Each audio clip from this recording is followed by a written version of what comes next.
Welcome to Inside the Deal. I'm Ken Klee, and we're here today with Steve Hoffman, who is the CEO of ThinkFire, an intellectual property advisory and transactions firm based in New Jersey. So intellectual property as a distinct field, and certainly as an asset class, is a fairly new idea. I think you guys are one of the pioneers in it.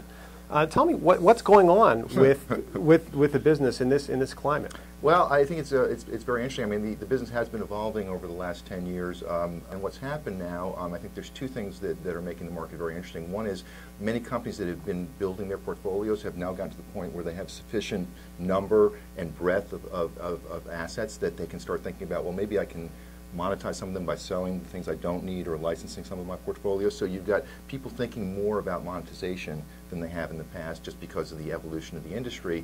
But then you also have economic pressures because of what we're going through globally right now, and so companies are looking for new sources of revenue that they haven't exploited in the past. And so companies that historically have not really thought about monetizing their IP portfolio are now thinking much more aggressively about doing so. And so you have many new players in the marketplace, a much greater supply of patents that people are considering selling. At the same time, though, you have fewer buyers. You have a lot of the corporate buyers that have historically tried to buy assets to help defend themselves against other parties or to allow them to operate freely in the markets they choose to operate. They are no longer really buying because of the economic conditions, and so the only buyers you really have there are a group of financial companies that buy patents literally so that they can assert infringement against operating companies and generate licensing revenue. And I think it's just happening. I've really just seen in the last 4 months a pretty major shift in the market, and we'll see how it transpires. So what's been going on with some of these big patent holding companies, Intellectual Ventures in particular? Good question. IV is, we have a saying in our firm, which is as IV goes, so goes the market. IV is by far the biggest participant in the market in terms of buying for patents.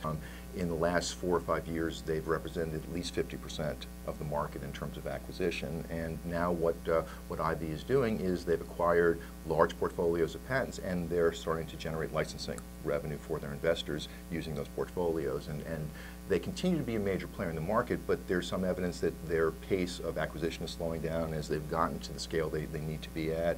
And so if IV starts slowing down, and it's right now purely speculative whether that's going to happen or not, but if they start slowing down, that's going to put even more downward pressure in terms of pricing in the marketplace because, as I said, they're such a major player.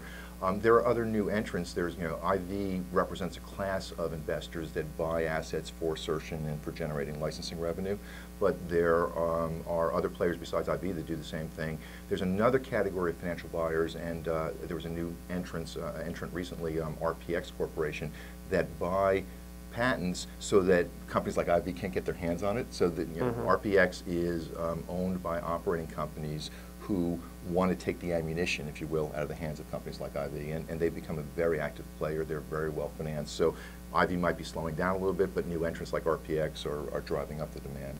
I see. Okay, well, some interesting highlights from a young field that's still growing. And evolving.